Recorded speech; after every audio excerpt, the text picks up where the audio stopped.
In today's video, I'm going to teach you how to make an AI agent with Gumloop, full guide. By the end, you'll have a dependable email assistant that classifies incoming messages and drafts polished replies for review. Start by logging into Gumloop and creating a new workflow. Give it a clear, descriptive name so you'll recognize it at a glance. Something like AI Email Assistant. Draft replies works well. This keeps your workspace organized as you iterate.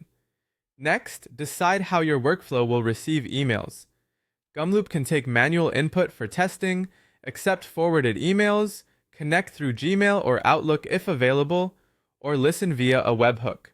For your first build, use a simple input step and create 3 fields: email subject, email body, and sender email. Clear inputs make testing faster and help you see exactly what the AI will read. Before you involve AI, clean the text. Add a text cleanup or formatting step to strip signatures, normalize spacing, and pull out the core message. Clean input equals better understanding, fewer hallucinations, and more consistent outputs. Now add an AI classification step. Prompt it to label the email as one of the following: sales inquiry, customer support, appointment request, general question, or spam, and instruct it to return only the category. This single choice will control your downstream routing. Introduce conditional logic so the workflow branches intelligently. If the email is a sales inquiry, route it to a sales-focused reply. If it's support, draft a help-oriented response. If it's spam, ignore it or tag it and stop. Simple, clear branches make the assistant feel intentional and reliable. With routing in place, add an AI text generation step to produce the draft.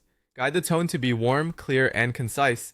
Ask it not to promise anything and to include clarifying questions when needed. Feed in the cleaned email body. You can refine the prompt to match your brand voice, limit the length to 3 to 5 sentences, and include a call to action. Add safety rules to keep things on brand and compliant. Do not send emails automatically. Do not discuss pricing unless approved. Do not make legal promises, and always request confirmation if unsure. These safeguards are essential for trust. Choose where the draft goes. You can save a draft to Gmail, send it to Google Docs, post it to Slack for review, or store it in a CRM or sheet. Best practice is draft, human review, then send. Test with real emails. Paste samples. Review the drafts. Tune your prompts and rules, and iterate for tone and accuracy. When you're confident, layer in optional enhancements like auto tagging, lead extraction, priority scoring, SLA alerts, multilingual replies, or